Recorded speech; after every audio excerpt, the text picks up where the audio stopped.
Bismillahirrahmanirrahim. Assalamualaikum warahmatullahi wabarakatuh. Perkenalkan, nama saya Murni, NIM C1G1210115. Di sini saya akan menjelaskan tentang perubahan Undang-Undang Dasar 1945. Salah satu Undang-Undang Dasar 1945 yang mendasar adalah perubahan pasal 1 ayat 2 Undang-Undang Dasar 1945 dilaksanakan berada di tangan rakyat. Perubahan tersebut membawa implementasi konstitusional yang mendalam yang dicerminkan pada sistem penyelenggaraan kekuasaan negara setelah perubahan. Sebagaimana diketahui, perubahan Undang-Undang Dasar 1945 sebagai persyaratan utama makna bahwa Undang-Undang Dasar 1945 dipandang di masa lalu. Perubahan Undang-Undang Dasar 1945 dianggap penting untuk dilakukan karena materi memuat di dalamnya sebagai besar tidak mampu menjawab kebutuhan yang lebih kompleks akibat perkembangan yang terjadi.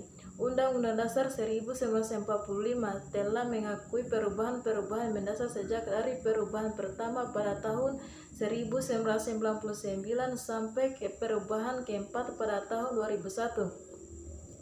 Sifat yang kedua adalah perubahan yang bersifat penegasan pembatasan kekuasaan. Misalnya presiden dan wakil presiden. Wakil presiden hanya dapat mengakui jabatan paling lama dan 2 kali masa jabatan berturut-turut dan jabatan yang sama. Assalamualaikum warahmatullahi wabarakatuh. Assalamualaikum warahmatullahi wabarakatuh. Perkenalkan, saya Oli Setiawati dengan NIM C1G1210017. Saya dari kelompok 2 ingin melanjutkan pembacaan materi dari teman saya. Mungkin langsung saja. Penting kita sadari bahwa sistem ketatanegaraan Indonesia setelah perubahan keempat Undang-Undang Dasar 1945 itu telah mengalami perubahan-perubahan yang sangat mendasar. Perubahan-perubahan itu juga mempengaruhi struktur dan mekanisme negara Republik Indonesia. Banyak pokok-pokok pikiran baru yang diadopsikan ke dalam kerangka Undang-Undang Dasar 1945 itu. 4 diantaranya adalah: A. Penegasan dianutnya cita demokrasi. B. Demokrasi secara sekaligus dan saling melengkapi secara komplementer. B. Pemisahan kekuasaan dan prinsip. C. Pemurnian sistem pemerintahan presidensial. D. Penguatan cita persatuan dan keanekaragaman wadah negara kesatuan Republik Indonesia. Di antara efek reformasi konstitusi adalah lahirnya DPD. Pembentukan DPD merupakan upaya konstitusional yang dimaksudkan untuk lebih mengakomodasi suara daerah dengan memberi saluran sekaligus peran kepada daerah-daerah. Seluruh saluran dan peran tersebut dilakukan dengan memberikan tempat bagi daerah untuk menetapkan wakilnya dalam badan perwakilan tingkat nasional untuk memperjuangkan dan menyalurkan kepentingan daerahnya, sehingga akan memperkuat kesatuan negara Republik Indonesia. Perwakilan daerah dalam DPD mencerminkan prinsip regional dari daerah, dalam hal ini provinsi. Dengan demikian, keberadaan DPD tidak dapat dipisahkan dari adanya utusan daerah sebagai salah satu unsur MPR. Baik, mungkin itu saja dari saya. Sekian dan terima kasih. Saya Restu Rahmadina akan menjelaskan bagian B, yaitu formulasi lembaga perwakilan. Pada tahun 1998, muncul koreksi dari warga di daerah terhadap sistem perwakilan politik yang tidak memberi ruang bagi aspirasi daerah. Aspirasi itu menginginkan hadirnya kebijakan nasional yang juga mengakomodasi kepentingan daerah. Dalam studi-studi tentang demokrasi, salah satu konsep utama yang digunakan adalah teori perwakilan, atau juga terkait dengan konsep mandat perwakilan. Yang dimaksud dengan perwakilan adalah konsep di mana seseorang atau satu kelompok mempunyai kemampuan atau kewajiban untuk bicara dan bertindak atas nama suatu kelompok yang lebih besar. Karena mempunyai kewajiban untuk bicara dan bertindak atas nama yang diwakilinya, maka seseorang wakil dipilih oleh yang diwakilinya dalam proses elektoral. Dengan demikian, soal siapa mewakili siapa menjadi perdebatan yang sangat penting dalam perumusan desain maupun praktik demokrasi perwakilan, sehingga sistem itu hanya menguntungkan mayoritas, dan dalam sistem proporsional juga akan lebih menguntungkan daerah yang memiliki jumlah pemberi suara terbesar. Pemurnian bertujuan meningkatkan derajat proporsionalitas yang ukurannya adalah one man, one vote, one vote.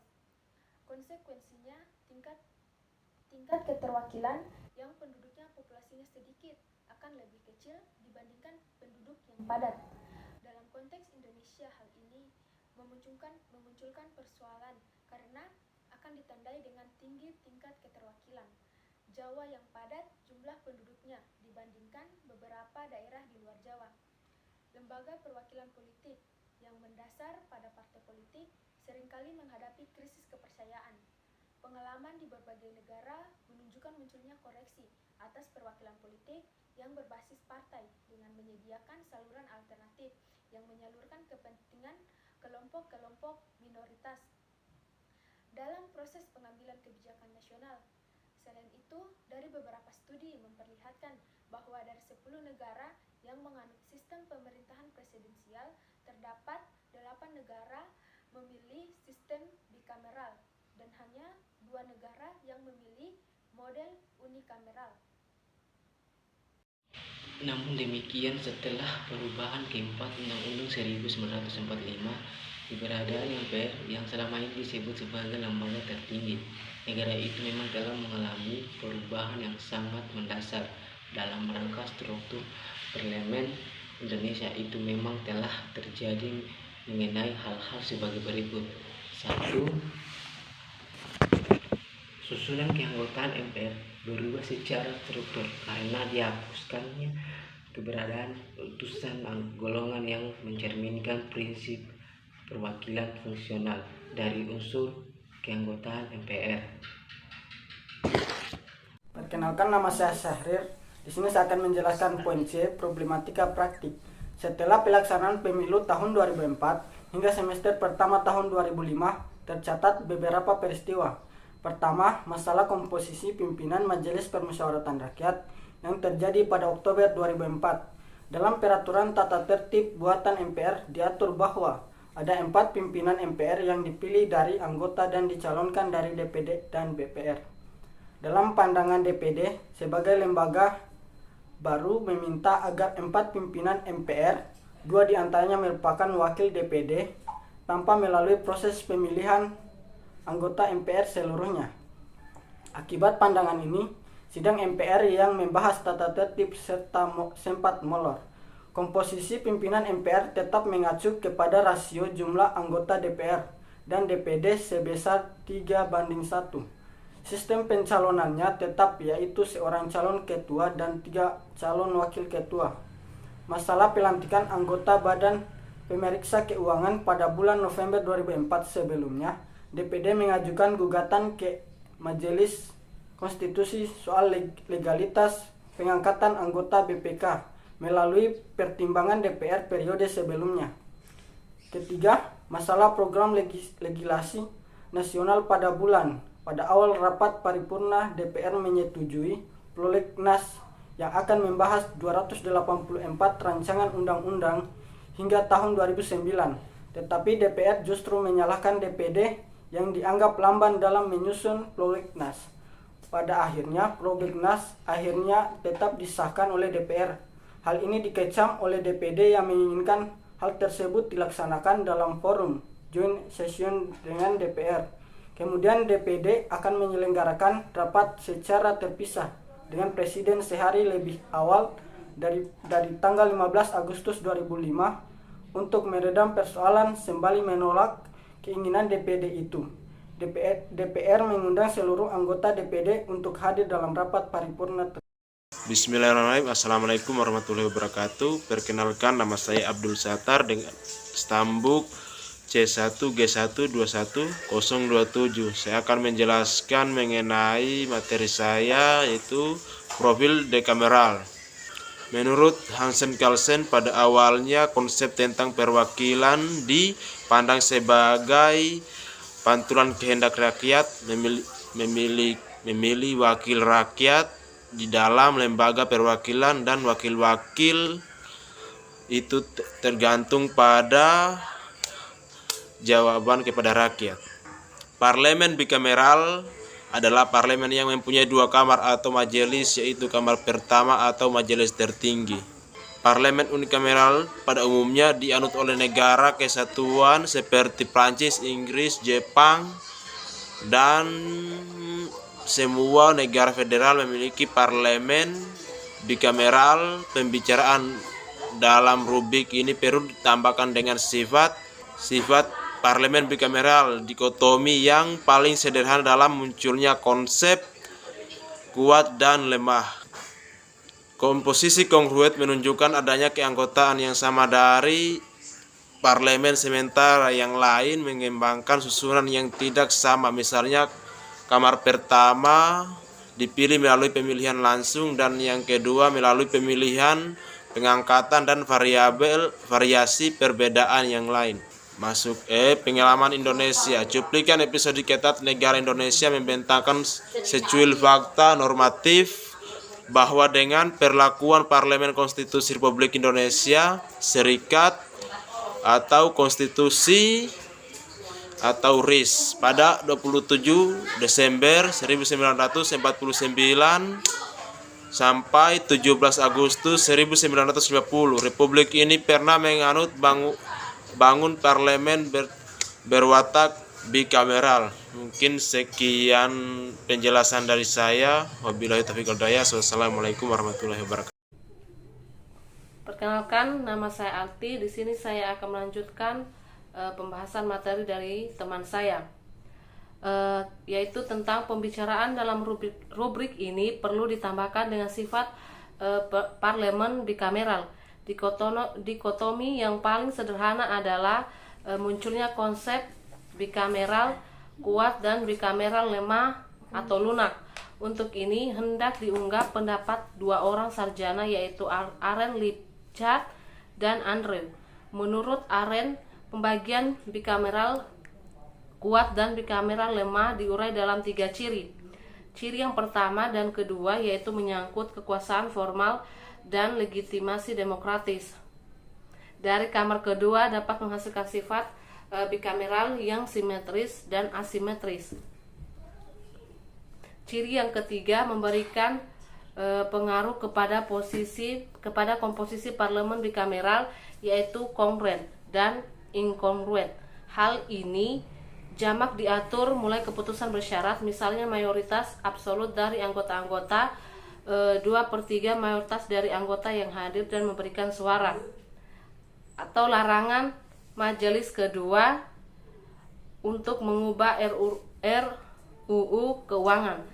Teori Andrew S. Ellis di atas cukup mudah dipahami karena hanya ditinjau dari sisi legislasi belaka. Dari segi praktis akan timbul kesulitan untuk menilai jika seandainya konstitusi memberikan hak eksklusif kepada kamar kedua dalam legislasi, misalnya RUU keuangan dan budget, yang hak usul dan vetonya dimiliki oleh kamar pertama, atau untuk undang-undang yang berkaitan dengan perjanjian internasional yang biasanya merupakan hak eksklusif dari kamar kedua, terutama dalam mengusulkan dan memveto. Perkenalkan, nama saya Alia Dwinarti. Saya akan menjelaskan materi poin E dengan judul Pengalaman Indonesia. Dalam konstitusi ini ditegaskan bahwa dalam RIS merupakan negara hukum yang demokrasi dan berbentuk federasi pasal 1, di mana kedaulatan dilakukan oleh pemerintah bersama-sama. Dengan DPR dan Senat pasal 1 ditentukan juga bahwa Senat RIS bukan Senat yang dipilih melalui pemilu, tetapi dengan pengangkatan oleh pemerintah negara bagian suatu corak perwakilan teritorial. Ciri yang pertama menyangkut susunan. Ciri yang kedua, masa jabatan legislatif kamar kedua cenderung lebih lama daripada kamar pertama. Senat bertugas mewakili negara bagian pasal 80 dan menjalankan fungsi legislatif sejauh menyangkut hal-hal yang khusus mengenai beberapa atau semua daerah, bagian atau bagian-bagiannya, atau mengenai perhubungan antara RIS dan daerah-daerah lainnya. Senat RIS tidak mempunyai legitimasi demokrasi karena ditunjukkan oleh pemerintah daerah-daerah bagian dari daftar yang disampaikan oleh masing-masing perwakilan rakyat dan yang memuat 3 calon untuk tiap-tiap kursi. Pasal 81 perlu dicatat bahwa hak mengusulkan RUU itu sebatas proses legislasi yang berkaitan dengan negara bagian saja. Dengan terbentuknya kembali negara kesatuan ini berakhirlah seteru golongan Republikan yang menghendaki negara kesatuan dan golongan federalis yang menghendaki negara serikat. 150 tahun 1959 yang antara lain menyatakan berlakunya kembali Undang-Undang Dasar 1945 sebagai Undang-Undang Dasar Nasional. Keberlakuan UUD 1945 menegaskan kembali bangun negara dan desain ketatanegaraan pada masa proklamasi yang harus berlanjut selama Orde Lama, Orde Baru, dan era reformasi. Mengenai MPR dapat dinilai sebagai sebuah lembaga yang khas Indonesia. Oleh karena itu, keberadaannya menarik untuk dicermati lebih lanjut. Menurut Jimli Ashidik, susunan MPR semacam itu telah mengkokohkan pandangan bahwa eksistensi lembaga ini sebagian elemen ketatanegaraan yang mengandung tradisi liberalisme berat dan sosialisme timur. 47. Unsur anggota DPR mencerminkan prinsip demokrasi politik yang didasarkan atas prosedur perwakilan politik, sedangkan utusan golongan mencerminkan prinsip demokrasi ekonomi yang didasarkan atas prosedur perwakilan fungsional untuk mengatasi kelemahan perwakilan politik. Majelis ini benar-benar mencerminkan seluruh lapisan dan golongan rakyat sehingga tepat diberi kedudukan yang... Perkenalkan, nama saya Aprilia Altan. Saya akan menjelaskan pembahasan pada poin F, posisi MPR, soft bicameral. Dengan diterimanya paradigma perubahan ketatanegaraan yang menghasilkan ketujuh sifat materi muatan dari perubahan Undang-Undang Dasar 1945 di atas, maka dalam pandangan ini MPR tidak dapat lagi dipertahankan sebagai lembaga tertinggi, melainkan hanya akan berfungsi sebagai forum majelis dengan kewenangan-kewenangan yang sudah ditentukan dalam Undang-Undang Dasar 1945. Kemudian pasal 3 ayat 1 perubahan ketiga Undang-Undang Dasar 1945 menegaskan bahwa MPR berwenang mengubah dan menetapkan Undang-Undang Dasar. Undang-Undang Dasar 1945 yang menetapkan minimal MPR bersidang sedikitnya sekali dalam 5 tahun. Rekomendasi pengisian jabatan BPK hanya melibatkan DPR. DPD tidak mempunyai peran yang signifikan dalam proses pembentukan perundang-undangan karena hanya dapat ikut membahas suatu RUU. Dan peran legislasi DPD terbatas sebagai pengusul pembentukan undang-undang tertentu saja. Sebenarnya, rekonstruksi menuju parlemen bikameral itu berusaha memperjelas letak sistem perwakilan di Indonesia dalam tipologi unikameral dan bikameral. Tetapi rekonstruksi itu mengandung masalah sejak awal. MPR tidak mempersoalkan the social political of presentation. Dalam proses amandemen Undang-Undang Dasar 1945, ada sebuah semangat yang luar biasa yang disampaikan oleh para perancang Undang-Undang Dasar 1945. 20A ayat Undang-Undang Dasar 1945, apalagi selama pembahasan menjadi kesepakatan bersama antara anggota MPR untuk tak lagi mengubah atau merevisi substansi yang dihasilkan pada perubahan sebelumnya. DPR secara kelembagaan sama-sama memiliki hak untuk mengajukan rancangan undang-undang. Bismillah, Assalamualaikum warahmatullahi wabarakatuh. Pertama-tama, marilah kita panjatkan puji syukur atas kehadirat Allah Subhanahu wa taala yang telah memberikan berupa nikmat kesehatan, nikmat kekuatan, nikmat kesempatan hingga saya bisa menyelesaikan tugas yang telah diberikan oleh ayahanda Bapak dosen. Langsung saja, saya akan menjelaskan tugas yang telah diberikan dengan tema parlemen bikameral. Sebelum kita melangkah jauh, kita ketahui terlebih dahulu apa itu parlemen dan bikameral. Parlemen adalah badan yang terdiri atas wakil-wakil rakyat yang dipilih dan bertanggung jawab atas perundang-undangan dan anggaran keuangan negara. Sedangkan bikameral adalah sistem lembaga perwakilan rakyat yang terdiri atas 2 kamar atau 2 badan legislatif.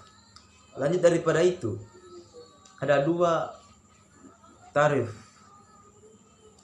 Pertama disandarkan kepada pemahaman bahwa Undang-Undang Dasar 1945 pada dasarnya menganut pola parlementer dalam proses legislasi hingga pengambilan keputusan akhir. Anggota DPR berhak mengajukan usul rancangan undang-undang pasal 21 pasal 102 ayat 1 huruf D Undang-Undang MD 3 mengatur bahwa badan legislasi bertugas melakukan pengharmonisan, pembelatan, dan pemantapan konsepsi rancangan undang-undang yang diajukan anggota komisi, gabungan komisi atau DPD sebelum rancangan undang-undang tersebut disampaikan kepada pimpinan DPR. Amandemen Undang-Undang Dasar 1945 memberi kekuasaan kepada Presiden untuk memutuskan hasil legislasi berupa undang-undang sebagaimana praktik Orde Baru. Padahal Undang-Undang Dasar 1945 sebelum perubahan mendudukan hanya DPR sebagai pemegang kekuasaan menyetujui undang-undang sesuai pengertian tersebut. Kata ikut tidak dapat dimaknai sebagai sesuatu yang bersifat boleh atau tidak, di mana keikutsertaan tidak mempengaruhi, melainkan dimaknai sebagai hak DPD untuk ikut dalam pembahasan perancangan undang-undang sebagai mana dimaksud pasal 22 ayat 2. Selain itu, kata ikut juga tidak dapat dijalankan alasan untuk mensubordinasi DPD di bawah DPR dalam pembahasan rancangan undang-undang